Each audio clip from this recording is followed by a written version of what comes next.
Okay, so hello everyone. I'm Cherise Bunn. I'm the Director of Education for OWHE, and today we have our August webinar, Transformational Supervision of Student Workers. If y'all are muted, that would be great. We're not going to have any video, but Erica Curry is our host, and she's actually going to be sharing her screen with us in a minute. I also wanted to give you a brief view of the upcoming webinars we have coming in the next few months. So next month, the day after Labor Day, we're having a webinar on confronting whiteness in the workplace. On Wednesday, October 25th, there will be building a model for professional development and mentoring the next generation of women. And then our last one scheduled right now is Wednesday, November 15th, transforming into a learning organization. And with that, I'm actually going to stop sharing my screen and let Erica take over. Great, thank you, Cherie. All right, can we see my screen? Yeah. Well, oh, thank you. Okay, hi everybody. I'm Erica Curry, and we're going to have a few more minutes of silence. Sorry, but I want everyone to take a minute and think back to the most influential leader that you've had, the best leader that you've had, and think about what it was that made them great. How did they lead you? How did they challenge you? How did they perceive you both as an individual and as an employee? And then what made them the best leader for you? And if you feel comfortable flipping your phone over and shutting down your email so you can really focus on this, or pulling up a Word document or notebook to kind of take notes, this webinar I'm planning to try to be interactive. I've got polls, I've got some chat discussions, and I've got a couple different places for reflection. And so my hope is that you can really get a lot out of this webinar. I'm trying to pack a lot into a few minutes. So with that, I'm going to give you, I'm trying to pack a lot into an hour, but now I'm going to give you a few minutes to go ahead and do this reflection.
Oops, sorry. I'm still figuring all of this out.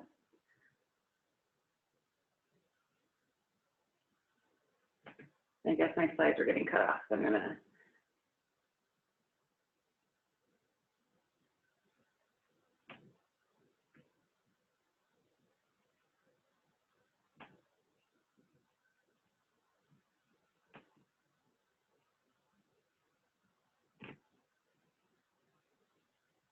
Okay, so hopefully now everybody can see the slides nice and evenly. And I hope you've had time for that reflection. So we're going to go ahead and get started. Today we are talking about transformational supervision of student workers, mentoring, challenging, developing, and benefiting. Hopefully in the right place. So this topic is all about transformational leadership. And so this isn't necessarily just for student workers. This can really be applied a lot more broadly to any type of leadership that you do. And it can be how you lead within your own unit. You don't have to be a supervisor in order for this to be an effective an effective tool to learn. So the first half of this presentation, I'm going to be talking about what transformational leadership really means, and then the second half will really be we'll be doing some reflection on strategies, and we'll be talking about how that can apply to student workers, young professionals, or even more seasoned professionals as well. So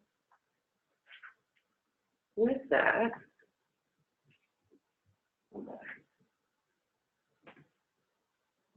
okay, my name is Erica Curry. That is me and my puppy Tug. We just got back from vacation in Canada, in Rockies. I am the Academic Programs Manager here at Extended Campus. It's a new position. And when I wrote this presentation last year, I was not actually in this position yet. So in my previous position, I was supervising anywhere from 12 to 18 students at a time, and I am now supervising 1 student. And so what leadership means for me has really changed through the course of this position, change. I am now much more a leader within my unit and within my organization, and not just a leader not just a supervisor or leader in terms of signing timesheets and assigning work.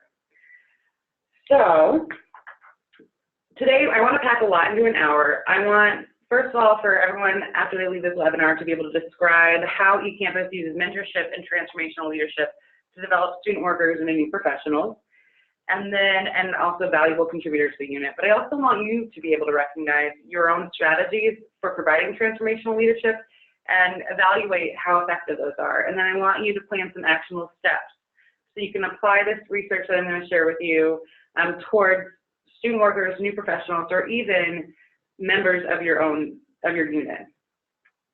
So the agenda to accomplish all of that in an hour is a quick overview of OSU eCampus and the student team and what they do, so you have some context for what I was supervising within. And then also looking at the definition of transformational leadership and how that really looks.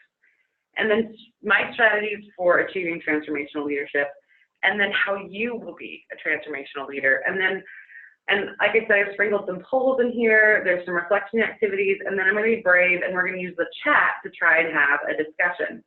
And then finally, there'll be some question and answers. So please feel free, as we're talking through this, to post any of your questions in the chat window. However, you can see I don't have the chat window up. Charisse is being wonderful and moderating the chat window, and she'll just give me all the questions as we get towards the end. And so please feel free to post questions. Just know that it might be a while before I'm able to answer them.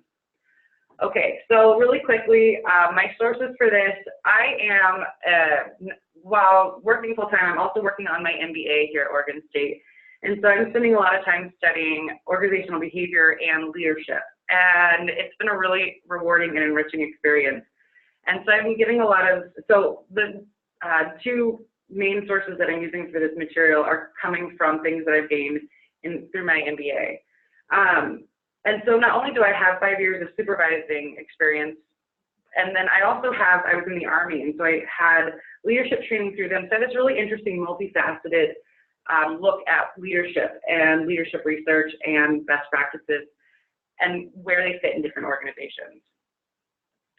Okay, so I am going to pull up the chat window really quickly and send out the link to, so if you can click on that link, pullev.com/EricaCurry758, and open up in your browser. There is a poll, and let me see if I can share to the poll. Here we go. So I want to kind of get a sense of where everybody is in terms of supervising. So you can also text Erica Curry 758 to 22333 and then pick A, B, C, D, or E, F, or G. But I wanted to see what people's experience are with supervising. And so yes, I've been supervising, and that's supposed to be student workers for years. I'm still rather new to supervising. No, I will be supervising students soon. I supervise full-time staff as well as students, full-time staff only, or I want to, or I just want to learn more about leadership. And that's great. It looks like we have a really nice array of people who have different levels of experience. We still have people who are new to supervising. This is really exciting. Okay. I'm going to give about 20 more seconds for people to respond, and then we'll go back into the presentation. But I'm excited to see that I have a nice breakdown of people from wanting to learn about leadership, wanting to be future supervisors, to people who have some experience or are just getting ready. And so I'm glad that we can have this conversation about what transformational leadership means at all these different stages.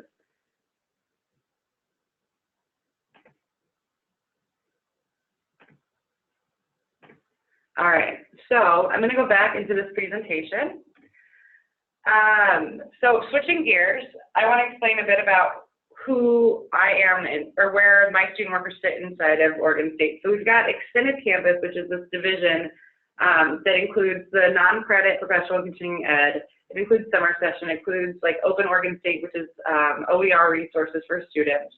Then also includes eCampus, which is the online for credit part of the institution. And within that, we have this course development and training unit. And that's where I used to work. And that's where the student team that I had that was 12 to 18 students lived. And so we partner with faculty to develop courses online. And so the faculty are the content experts, and they are really good at teaching face-to-face. Then we have a team of instructional designers who understand pedagogy online, and they understand how to take this expertise and this passion for teaching and make it truly effective in the online environment. And so they help build these Canvas courses, which is our learning management system, and they help the instructors build these classes to teach them online.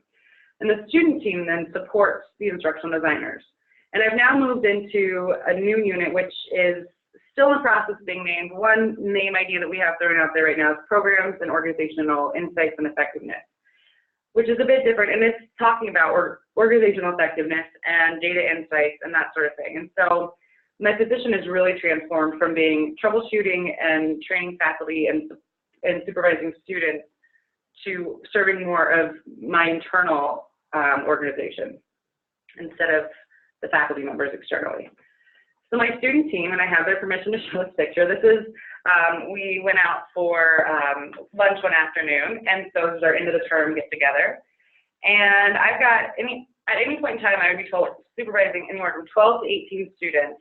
And it was a really diverse group in terms of discipline. I had students from HDFS, I had students from general biology, multimedia, or new media communications, all over the board. And they also came from different backgrounds, different ages, different work experience. So it was there was no one-size-fits-all way to supervise these students because they were so different. And there was a difference in task preference. Some people actually really like to transcribe videos. Other people hated it. So it was just a really good mix of students. And some of the things they helped with, they would do some photoshopping of images to create banners for courses. They would transcribe, which is where they would, for our narrated or audio lectures, they would type out all of the words for students who had disabilities, for students who preferred to learn through reading rather than auditory. They did scanning to make documents accessible. They would do some course building, like putting links to readings and courses, make PowerPoints more accessible, or take even like Word documents with exams and build them into the learning management system. And so there's a lot of attention to detail that goes into this work. There's a lot of variety in the tasks, but a lot of it can feel a bit monotonous as well. And so how do you provide meaning to students when they're doing that kind of work? And so that's one of the things we're going to talk about as we go through. But we're going to jump back out to the poll everywhere. And if you'll give me just a second, I need to publish the link. So I'm figuring out how to do this within Zoom. All right, so next. And all right, oops, publish. Okay, so I want you to go ahead and tell me, how do you define leadership? And this is going to create a word cloud.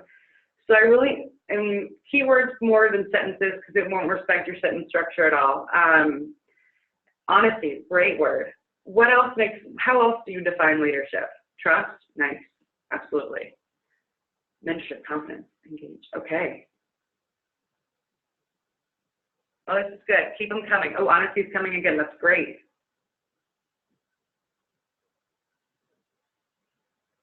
Align. Nice. Empower. Oh, this is fantastic.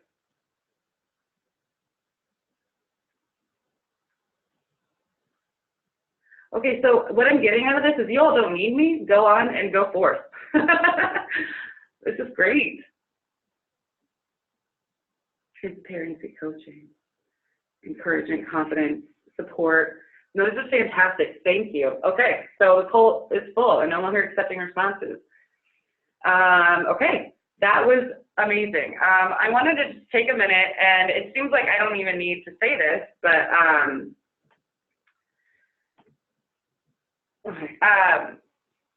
I wanted to explain a little bit about what the difference between management and leadership is. And I think it seems like people really understand this, but just to articulate a little bit more fully.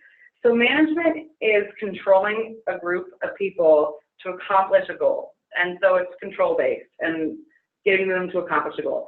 Leadership refers to your ability to influence, motivate, and enable others to continue towards organizational success. So what separates management or leaders from managers is your influence and your inspiration, not your power and control. And so influence does not have to come from your position. A lot of who you are is how you can be influential. So influence and inspiration is what separates leaders from managers, not power and control. All right, but it seems like you all really understand that already, which is fantastic and really exciting for me. So let's talk a bit about, this is different types of management / leadership styles, and you'll see, you start down in the bottom here, in the passive and ineffective quadrant in the lower left, and that's very much management style. And then when you move up to the effective and active, we're moving more into leadership styles. So laissez-faire, and I don't think anybody here has, or you wouldn't be in this webinar probably if this applied to you, but laissez-faire just means you let people just do what they're going to do and you're very hands-off. And then there's two different types of transactional management, and passive management by exception, where you're not really engaged until somebody screws up and then you step in, or active management by exception. So you're engaged, but really you're not giving much guidance or feedback unless people are making mistakes.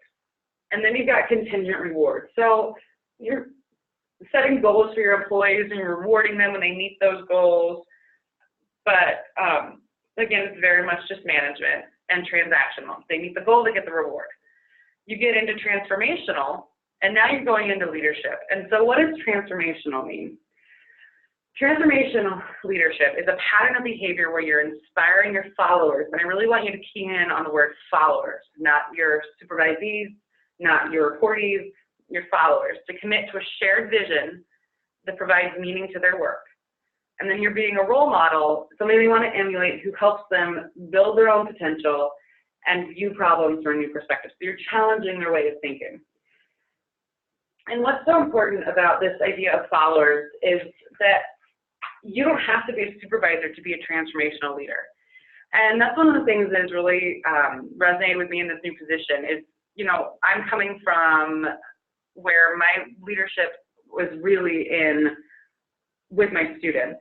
And so it was really hard for me to, when I got into this role, I felt like I was losing all of my leadership. And now I realized in this role, one of the things that I'm really doing is convening people together to start talking about data needs and how we can be more of an effective organization. And we're transforming the way we review program sustainability, and we're using fiscal analysis, and we're doing all these things. And so my role is allowing me to be a leader in changing the way we think about things and how we do business and business as usual within our organization.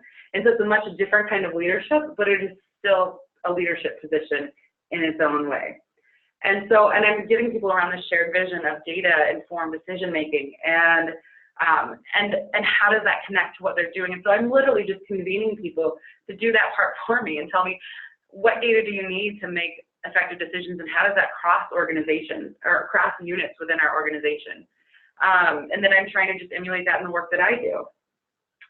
And so you don't have to be a supervisor to be a transformational leader. When I started here at Oregon State, so I've had the benefit of a history full of transformational leaders. When I started as a student worker, my supervisor at the writing center that I worked, was really great at seeing the potential that I had to offer. And so he, anyway, he gave me a lot of skills and a lot of challenges, and I would come in thinking something one way, and he would, through facilitated questioning, which is a skill all writing assistants had to know, would help me reframe my way of thinking and re-look at the problem in a different way that aligned more with the vision that we had. And one example of this is I started scheduling our staff, and one summer we found out we were getting like a 33% budget cut. But we were going to have record number of students coming in that day, or that year, to the Writing Center. And so I got to take all of the data, and with help from him in coaching, but he was very much enabling me and empowering me to figure out how to do it myself. I went through and looked at the number of students per hour that we could meet with different appointment types, and figured out how to achieve all these appointments that we needed to do through tiered scheduling and appointment types. So with this reduced budget, so we came in under budget, or right at budget, I think, while still meeting the exceptional number of students that year. And what's so amazing about that experience was that I was empowered to figure all this out all on my own. And I was, and now I'm not afraid of data, and I'm really, data became accessible because I had somebody forcing me into it. And it became something that really drove the way I think about business, because I had a supervisor who empowered me from the very beginning. And so you have the ability to do that with the people that you supervise. And so that's my personal reason why I'm really passionate about transformational leadership, but I also wanted to talk about what the research says. So there's a moderate correlation, 0.3, when transformational leadership is present, there will be an increased job performance. But what's more interesting is there's a strong correlation, 0.5, with transformational leadership comes increased organizational commitment. And organizational commitment means when things get rocky in your organization, you're not going to leave. When something's broken, you're going to fix it instead of complaining about it. Organizational commitment is a really valuable component of your employees. And so people who have transformational leaders feel a stronger sense of psychological empowerment. They feel more self-confident. They set more demanding work goals for themselves. They also trust the leader more, making them willing to give extra effort, even when that effort's not going to be immediately rewarded. So transformational leadership makes a really big impact on the effectiveness of your organization. So now we all understand transformational leadership is wonderful. What does it entail? There's 4 key elements. There's this idealized influence, which is that being the role model. Inspirational motivation, which is connecting the work to what intrinsically motivates people. There's an intellectual stimulation, which is challenging the way people think about things. And then there's an individualized consideration, which is looking at people as individuals and as real people who have their own development needs, and figuring out how to, so nobody wants to feel like a cog in the wheel. So idealized influence is behaving in a way that earns admiration and trust and respect of followers, causing followers to want to identify and emulate the leader. So one of the ways that I do this with my student workers is I try to be really honest and humble about my journey, and the fact that I started as a student worker, and it was the skills that I gained as a student worker that have gotten me to where I am now. And so because I can connect with them on that level, I become much more of a role model for my students in that way. And I also just try to really empathize, and when they're struggling with something, I try to really connect to how I've struggled with that in the past. And that seems to really help. And so, like I said, I talk about my Writing Center journey a lot to my students. And then there's inspirational motivation. So getting an enthusiasm for and a commitment to a shared vision of the future. And so one of those places that I do that a lot is when I talk about data and how much I want to have data-informed decision-making be a part of my day-to-day work life. And so I would talk a lot with my students about this. And I had one student worker who said, well, we have this reporting system. You guys tag all of the courses in there. I know it doesn't report well. We have a project management system that you tag all your courses. I know it doesn't report well, but I have an API, and I'm a programmer, and I know how to do this, and I can build you a report out of this. And so he started doing this reporting based on how we tag our courses in terms of like high impact practices, group projects. Does it have an intro video? And so it was this really amazing tool that he created because he understood the vision of shared data and because he felt empowered to do so. And he was aligned with the vision just because we talked about it enough. And then there's intellectual stimulation. So it's challenging those you lead to be innovative and creative by questioning assumptions and reframing situations in old ways. So I mentioned earlier, my students most of the time hate transcription, which is writing up the text of lectures. And I mean, who can blame them? 8 hours of listening to lectures can be kind of exhausting. So we tried we would pose this problem all the time, you know, transcribing is really not fun, but we would frame it in terms of you are helping students, you're empowering students, and that worked. And then finally, our research unit came out with a study that showed that so many students are using transcription and how helpful it is. And that really helped increase the motivation in students. But the other really neat thing that happened was my students came up with this idea to gamify transcription.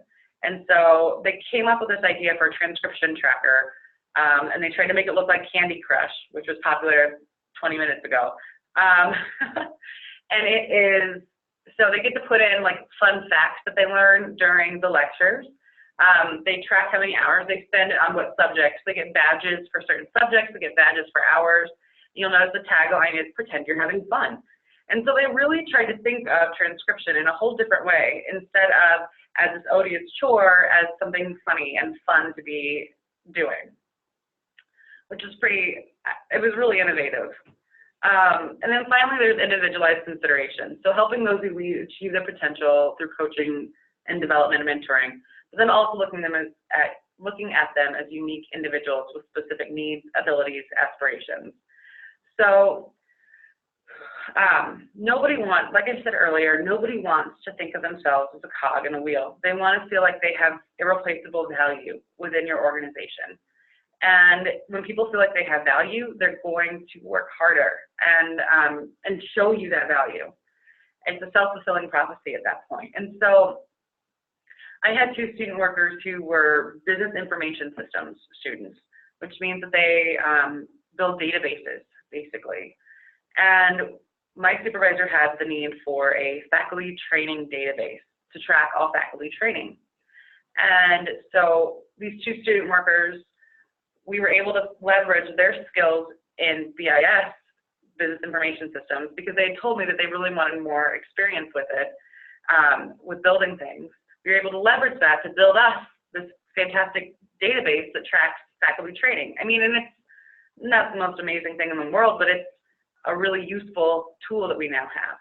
And that was because they were empowered to do so, and because we knew that that was their skill set. And what was so neat too is they each had different skill sets within this database building, and so they were able to teach each other and develop each other. And this was their first time managing a project on this scale, and so they were able to learn a lot about project management. They would tell me something was going to be done on a certain day, and there was always a bug that pushed it out about a week. So they were able to learn that that was something that they needed to watch for when they went out into the workforce. So now they can go out and have these projects and have a much more realistic expectation of the time, and they really understand what they need to do to make this successful. And so it was a safe space for them to learn that kind of thing. And then I took a survey of my students just to see kind of how they felt about this idea of transformational leadership and the way that we supervise them. And so this is what they had to say, and I'm not going to read it all to you, but what was so neat is there's a lot of talk about professional development and getting skills for the workforce. There's talk about how the autonomy that they enjoyed. And I wanted to share a quote. My current student worker wrote me this really sweet thank you card, and one of the things she said was, I really appreciate how in this office I can be my authentic self. And I just thought that was really powerful, and I wanted to share it with you because that really is what transformational leadership is all about. It's about, you're not leading for your own sake, you're leading for your followers' sake. And so it really is changing the way you think about leadership. And to wrap it all, or to tie all that up together, so transformational leaders show the way in an uncertain environment by articulating a vision of the future. They show where limits are by formulating visions, ambitions, core values. They build on trust and confidence in people's own strengths. And so what makes a transformational leader, sorry, 1 second. So to be this type of leader requires awareness of yourself and of others.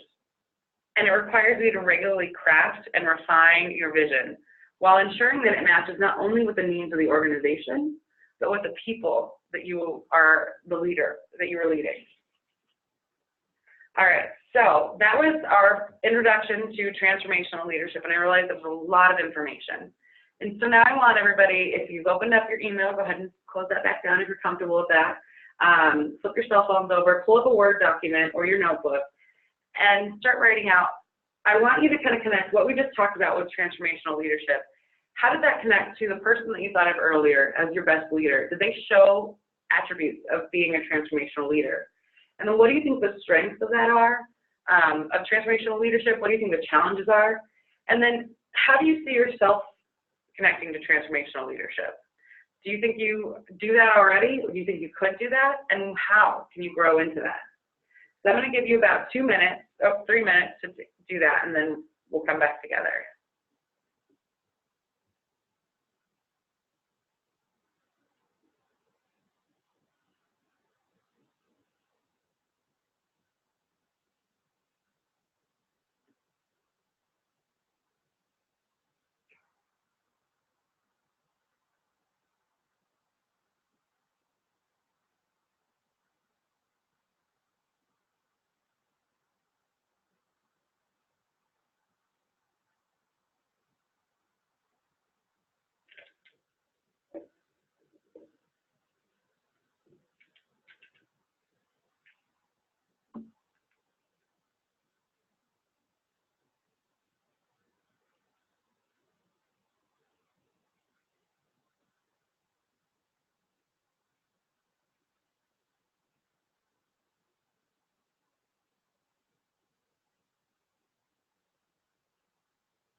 All right, you got about 1 more minute.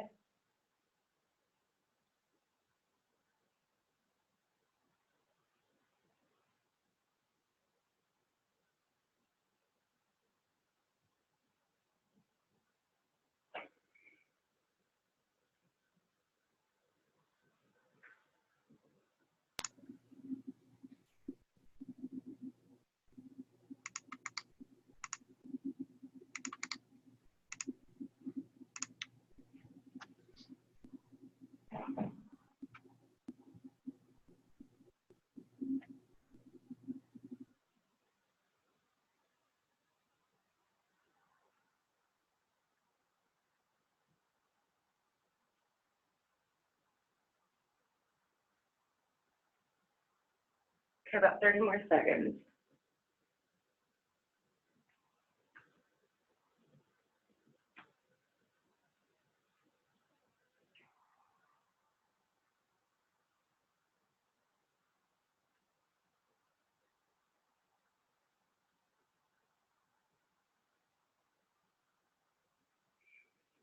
All right. So hopefully you have time to reflect. We're going to move on now. I want to talk really briefly about my 3 strategies for implementing transformational leadership within my unit with my students. And so this is really more supervision focused and less organizational change focused. But I think as you listen to these, see what you can pull out, and there'll be time for reflection on what strategies you can use that maybe are more organizational change focused. So one of the first main things that I do is onboarding. And from the position description to the interview, to their first day, to training, to anytime they'll start a new task, I weave in the vision for our unit, for our organization, and for our university. And sometimes, I mean, as appropriate, sometimes the university vision is a little too much to try to fit into why they need to edit a PowerPoint, but I still try to weave in the vision and how they fit into it. You know, on their first day, I explain why we transcribe videos, and I explain why I believe in them. I talk to them about how this is a culture of innovation, and if they can bring me ideas and ways to do things better, I appreciate it. And it'll still take them time to trust that and believe that wholly, but they will. But it's definitely making steps, and it's helping them frame the way they think about this job. This is not just a job where you come in and punch in and punch out. This is a job where the more you invest, the more you gain. And so one of the ways that we do that is we have one of my student workers who's now a 5th grade teacher helped me develop this amazing, this is in Canvas, our learning management system, and it's our onboarding training. And it's got active learning. It weaves in all the policy, or all the vision and reasons for the policies, as well as explaining them. And they take quizzes and do activities and have discussion boards. It's really a neat tool, but it helps make sure that I'm consistent in tying the vision into each task. So the other tool that I really use is delegation. And this is what delegating looks like to me. It's just taking one of those files and handing it off. But for delegating, it helps develop their skills. And it helps them feel like I trust them, and it also helps me. I mean, sometimes it takes a little bit longer to delegate the first few times, but if you're tying it into the big picture of why they're doing what they're doing, I found oftentimes they can navigate their way through questions and uncertainty because they understand what the end goal really is. And so one example of this, I had again 12 to 18 students, and we had 6 instructional designers at the time. And there's a lot of turnover with students. I would hire seniors. They would get internships. People would graduate. I mean, there's just a lot that goes on in the student life that makes their time in the office variable. And so the instructional designers didn't have a good sense of who is skilled in what. And so I have been wrestling with this problem for a lot longer than I wanted to admit.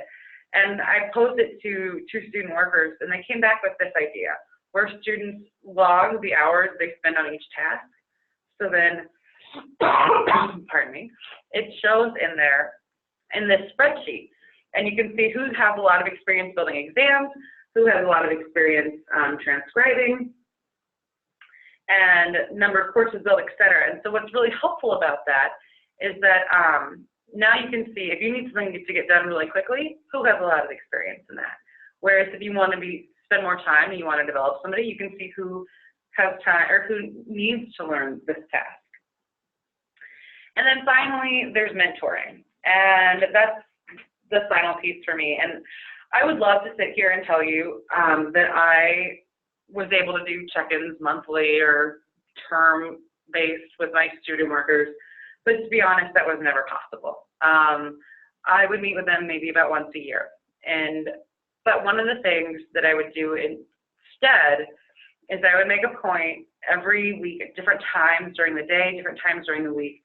I would spend sometimes a couple of hours spread out throughout the week interfacing with my student workers and just talking with them and connecting with them on how things were going in school, how things were going with work, and so we could have more authentic conversation in the moment and build that trust up and build that connection up so that when they did need my help and my support, they felt comfortable coming and talking to me.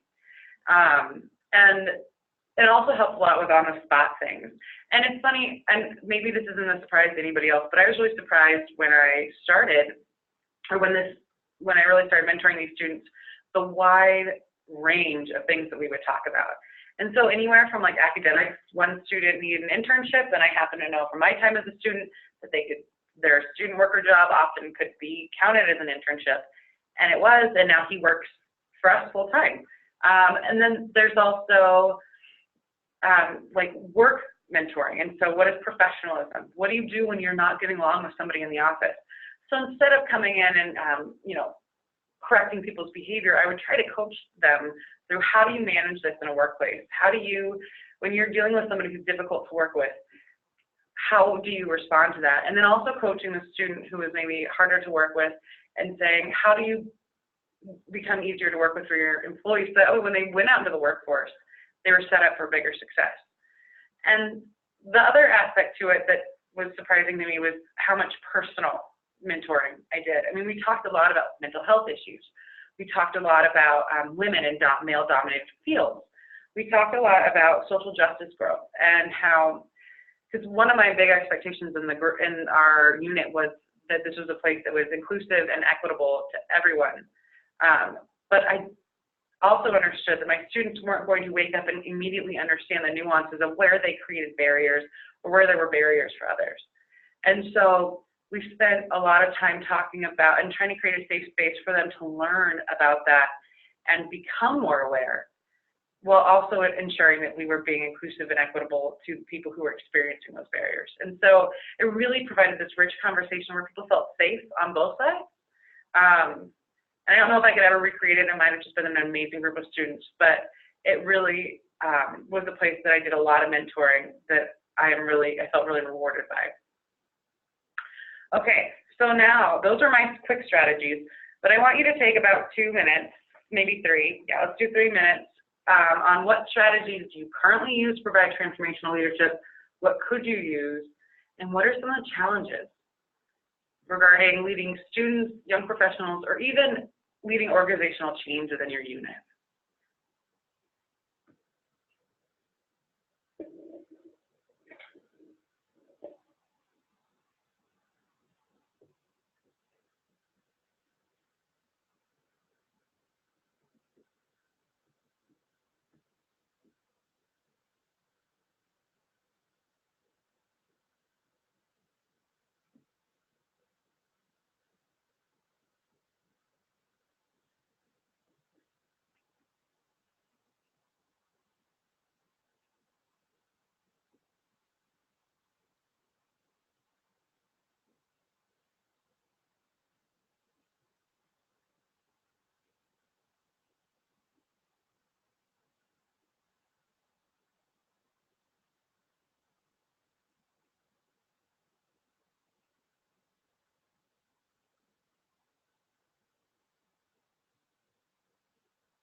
Okay, so I hope everybody had plenty of time to think and reflect on what their strategies are. And now I'm going to be brave. I'm going to, so in the webinar chat window, and if you bring your mouse down to the bottom of the screen, you should see something that says chat, and you can click on that. And I want us to first use that to talk about what resonated with you. And so go ahead and share if there's something from this presentation that resonated with you. You want to make sure in the 2 box it says to everyone.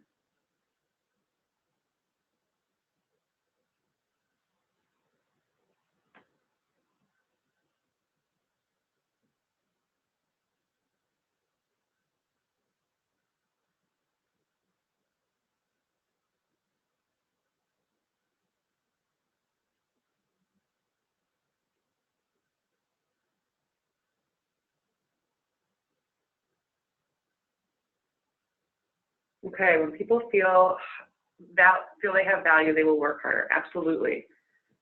I think most of us can probably feel that from experience, and I could see how that would really resonate.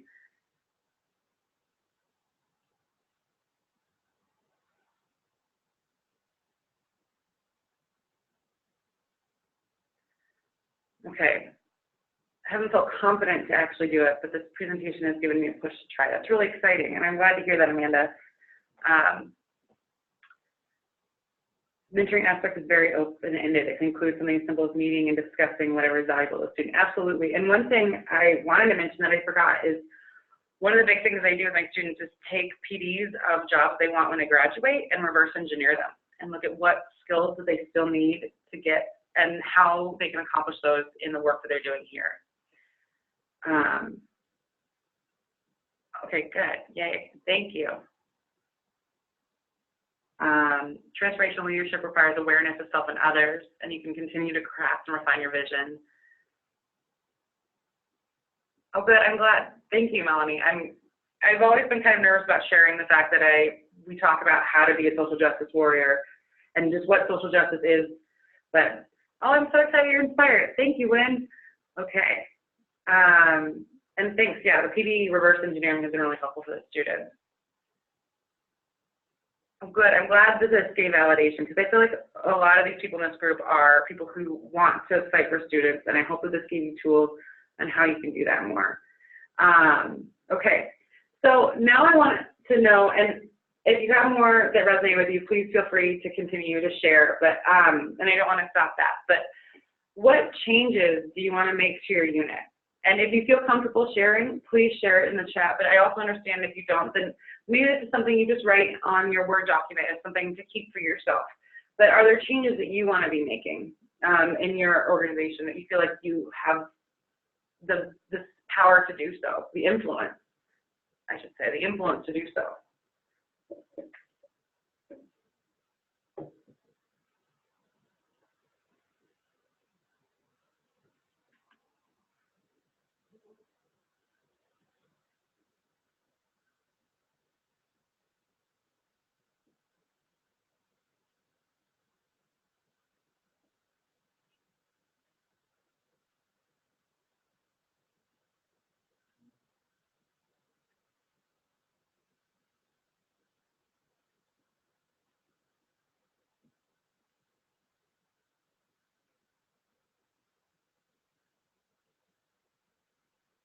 Okay. If you're still typing, please feel free. I don't want to shut anybody down on these changes, but I want to spend some time talking about what challenges you're facing in providing transformational leadership. And I don't want to do this in just where I'm just the only one responding, because I think that there's a really wide range of experience, and I bet you there's a lot of innovative solutions within this group. And so, and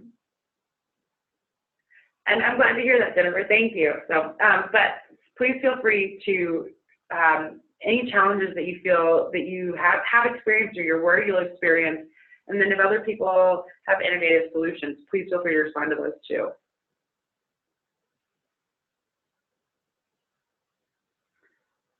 Oh, that's really exciting, Christina. Just going through org change, and now different departments within the same division are sitting in a room planning to create a common culture of transformational leadership and creating a common student worker experience. That's fantastic, and that's really exciting. Wow, that's really exciting that it's reaching that level.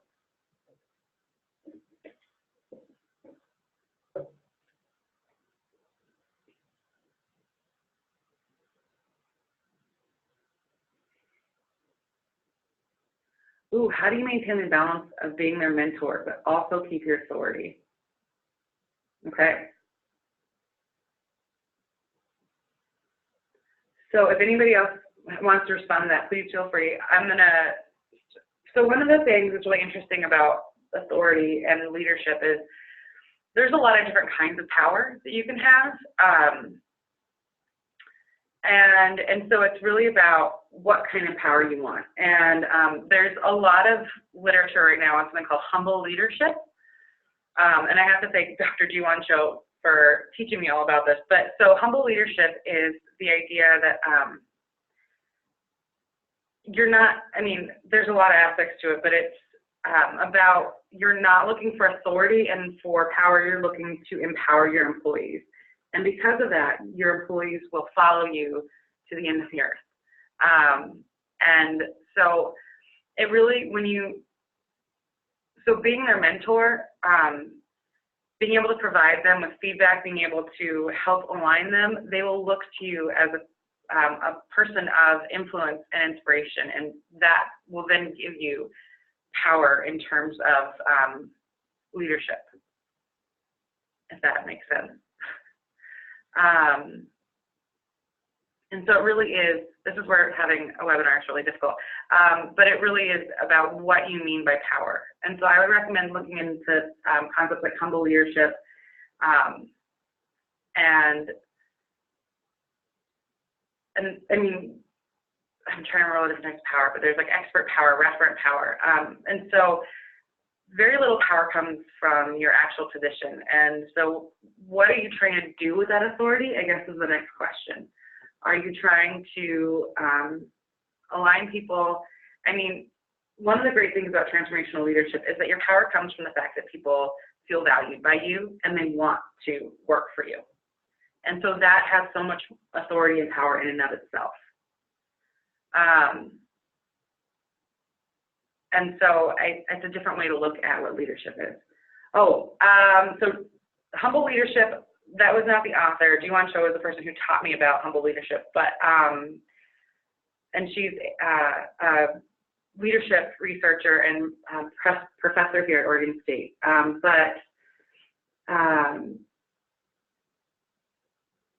Humble leadership, I mean, I think you can just Google humble leadership and you'll find a lot of research.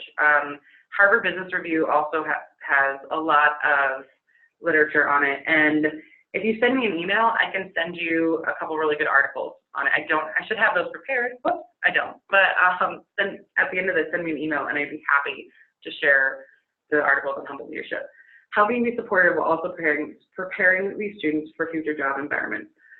So one of the conversations that I've had with students a lot, when students are showing up late, when students are having issues in terms of attendance or professionalism, is I sit them down and we just have a really frank conversation about, and one of my favorite phrases to say is, this position requires, or this work environment requires that you behave this way. And if I continue to let this happen, I am doing you a disservice. And so that helps them feel like I'm on their side and that they are still supported while also telling them that the behavior is not acceptable. Does that help? Okay, great. So I want to open it up. So any other questions that people have? Oh, I lied. We have one more step before we go to questions. And I'm only going to give you a couple minutes on it because I forgot that I was here. I want you to set some goals. I want everybody to at least set, I'm going to give you 2 minutes because that's all you need to set a goal. Set one goal that is specific or a SMART goal. And clearly SMART has so many different meanings. I just put them all up there so you could pick which ones you wanted. But a SMART goal about how you're going to apply transformational leadership or develop in transformational leadership or into a transformational leader within your, within a time frame that makes sense to you.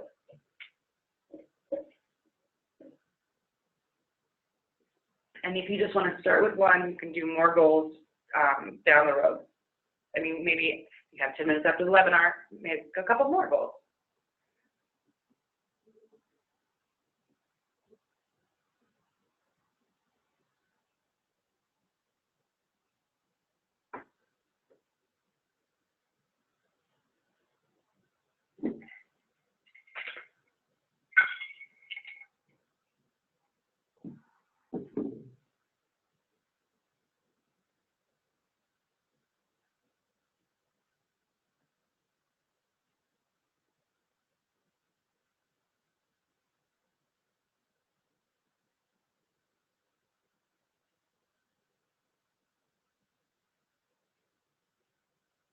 Okay, so hopefully everybody has time to at least start thinking about a goal. Sorry, I'm the worst at gauging time, and I have to sit here and be silent, so if that was faster than 2 minutes, I apologize. But I wanted to open up for questions and share my contact information. Again, I'm Erica Curry, and my email is erica.curry@oregonstate.edu. Erica like America, Curry like the food. And I would love to talk to anybody who has any questions about this. I know people say that a lot, but this is literally one of my favorite topics to explore, to look into. And so if you want to schedule a phone conversation, anything, I am always more than willing to talk about this, especially as it applies maybe more specifically to your institution, your work environment. And so please feel free to email me, but are there any questions that anybody has before we adjourn for the afternoon and go back to our lives?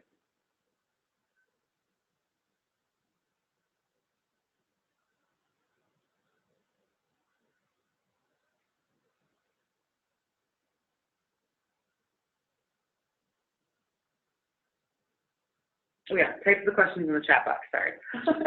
Thank you, Sharice. And thank you so much, everybody, for attending and for your investment in this topic. I actually have, so this is how I am. I have a curated list of some really great leadership articles that I can send. So if you send me an email, I can respond within a day with some really great leadership articles. Thank you, Lynn. I really appreciate that.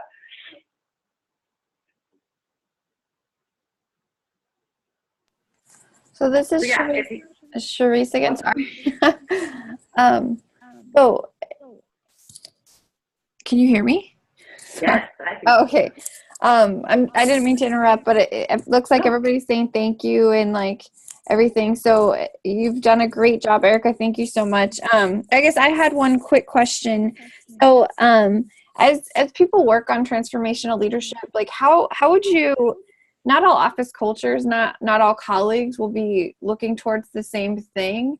And have you experienced having to kind of sell what you believe in with transformational leadership to colleagues that kind of, I don't know, maybe they don't want to take that kind of time to put into it? Because it can be time consuming. But have you experienced that in the past? Oh, thank you. Absolutely. Yes. So especially in regards to student workers, a lot of times there is a really big hurdle of people's perception of what student workers should be allowed to do, are capable of doing. And so one of the things I found is that the results of transformational leadership speak for themselves. And so if you can start, if you are in a position where you are able to provide transformational leadership in any way, the results will start speaking for themselves. And if you can start pointing to this is what you're doing that is creating these amazing results to a few key people who can then go on and champion for you that idea and advocate that idea for you, I found that's really helpful. But just finding a way to do it as much as you can until people start recognizing it and seeing it as a pattern. And sometimes you are playing the really long game, but I've watched organizational culture around student workers absolutely transform because of this approach. Because the student workers are all of a sudden contributing things that people had never thought student workers could contribute. Does that answer your question, Sherry? Yeah, it definitely does. And it's encouraging because I've just been in places where like as I work towards some of this, there's like a culture or sometimes people that aren't buying into it. So I was just curious. But I like what you said. There's always people who think intimidation is power, or that position is power. And then there are people who are just such great advocates for change who are not in positions. And so hopefully someday everybody will be able to see it, but either way, you will be able to create a change by using these strategies and by using those elements of transformational leadership. Awesome. All right, Erica, thank you so much for being with us today and sharing this. This webinar will be up on the website and on YouTube so people can share it. I'll also be sending out a message to all the attendees with links to the resources that Erica is sharing with us today. So thank you all so much for being here. And Erica, do you want to say anything else? Thank you so much. This is a really fun topic, and please feel free to reach out to me at any point in time. All right. Well, thanks, everybody. Thank you.